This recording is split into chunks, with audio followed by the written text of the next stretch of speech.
بسم اللہ الرحمن الرحیم۔ السلام علیکم ورحمۃ اللہ وبرکاتہ۔ آج ہمارا سبق نمبر 29 ہے اور انشاءاللہ اس میں ہم سبق کے مشقی سوالات حل کریں گے۔ سبق کا عنوان ہے نصیحت۔ آج سے سبق سے جو ہمارا مقصد ہے وہ یہ کہ کسی تحریر کو پڑھ کر حاصل شدہ معلومات کی جانچ ہو سکے۔ ہم نے چونکہ ایک نظم پڑھی ہے تو اس نظم سے جو پیغام ہم حاصل کر پائے اسے ہم کتنا سمجھے اور کتنا ہمیں سمجھنے میں غلطی ہوئی یا اس سے ہم حاصل نہ کر سکے، تو اس کی جانچ پڑتال کے لیے مشقی سوالات کا ایک عمل کیا جاتا ہے۔ دوسرا یہ کہ چونکہ نظم ہے تو اس میں اشعار اور اس کے بند وغیرہ دیے گئے ہیں تو ان کی تشریح کر سکنا یہ بھی ہمارا ایک مقصد ہے۔ دینی ترغیب ملاحظہ کریں۔ رسول اللہ صلی اللہ علیہ وسلم کے ذخیرہ احادیث میں ایک حدیث ہے۔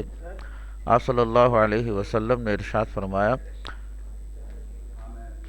کہ ہر روز کو سورج جب صبح کے وقت طلوع ہوتا ہے تو یہ اعلان کرتا ہے من استطاع ان يعمل خيرا فليعمله فإني غیر مقرر علیکم ابدا۔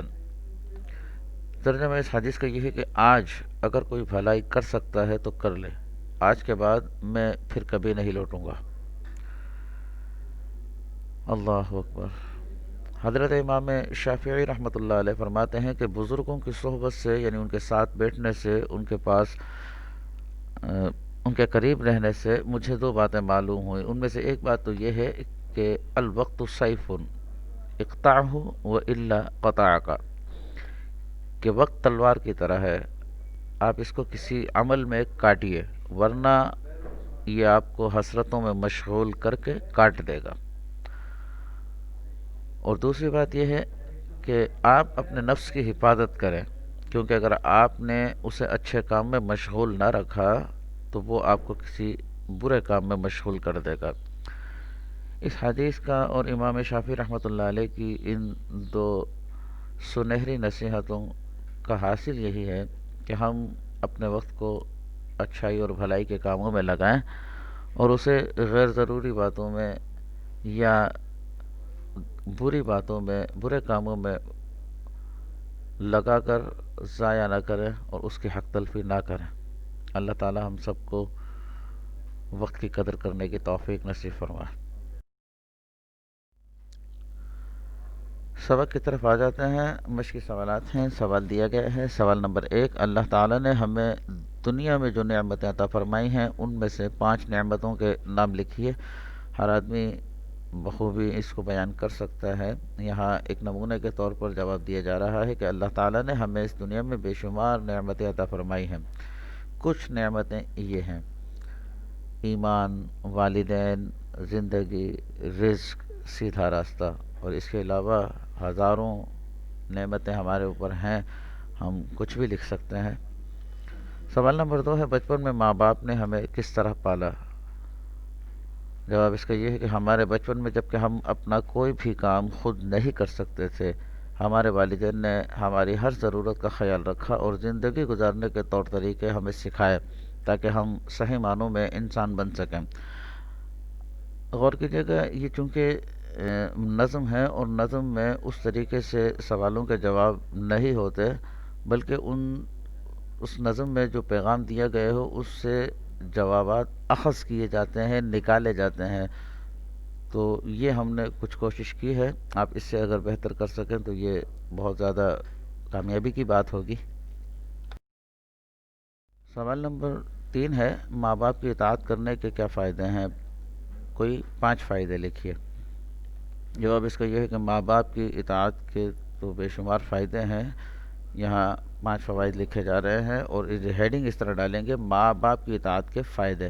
نمبر 1 یہ کہ ماں باپ کی اطاعت کرنے سے اللہ تعالی راضی ہوتے ہیں، یہ حدیث سے ثابت ہے۔ دوسری بات یہ کہ خوش نصیب لوگوں میں شمار کیا جاتا ہے۔ تیسرا یہ کہ ہر شخص ماں باپ کے فرما بردار کو اچھی نظر سے دیکھتا ہے اور اس کی قدر کرتا ہے۔ اور تیسری یہ کہ آخرت میں کامیابی کا راستہ ہموار ہوتا ہے۔ ظاہر ہے جب اللہ راضی ہوں گے تو راستہ کامیابی کا ہموار ہوگا۔ اور پانچواں یہ کہ ہماری اولاد بھی ہماری فرما بردار ہوتی ہے، جیسے کہ ہم سنتے رہتے ہیں کہ جیسا سلوک اولاد اپنے ماں باپ کے ساتھ ان کے بڑھاپے میں کرتی ہے، ویسے ہی سلوک ان کی اولاد ان کے بڑھاپے میں ان کے ساتھ کرے گی۔ تو اللہ تعالی ہم سب کی حفاظت فرمائے اور ہمیں اپنے والدین کی قدر کرنے کی اور ان کی اطاعت کرنے کی توفیق نصیب فرمائے۔ چوتھا سوال ہے، اس بند کی تشریح کیجیے۔ بند آپ کے سامنے دیا گیا ہے۔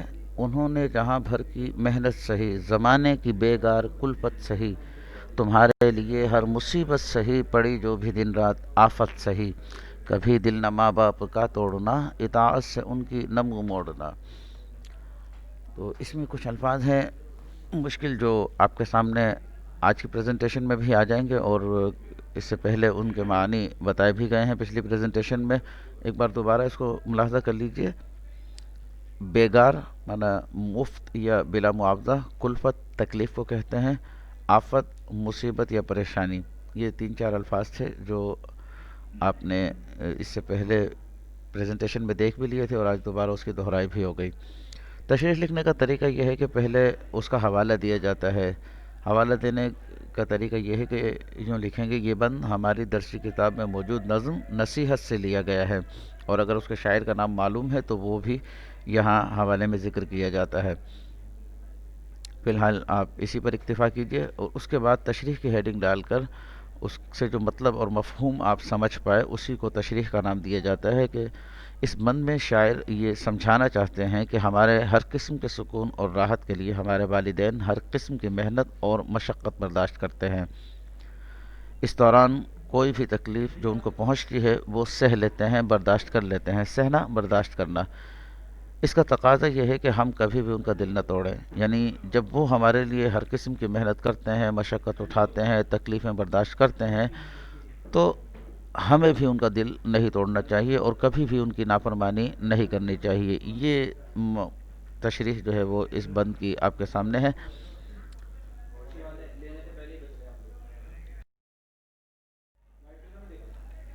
سوال نمبر 5 ہے، ان الفاظ کے معنی لکھیے۔ الفاظ معنی کی فہرست اس سے پہلے بھی آپ کو دکھا دی گئی تھی، یہاں چونکہ کچھ منتخب الفاظ دیے گئے ہیں تو یہ دیکھ لیجئے۔ فراغت، فرصت، لوتھڑا، گوشت کا ٹکڑا، بیگار، مفت، بلا معاوضہ کام، کلفت، تکلیف یا رنج، سدا، ہمیشہ۔ یہ چونکہ الفاظ معنی آپ لکھ چکے ہیں اس لیے اس کو دوبارہ لکھنے کی ضرورت نہیں ہے، اسی پر اکتفا کیجیے۔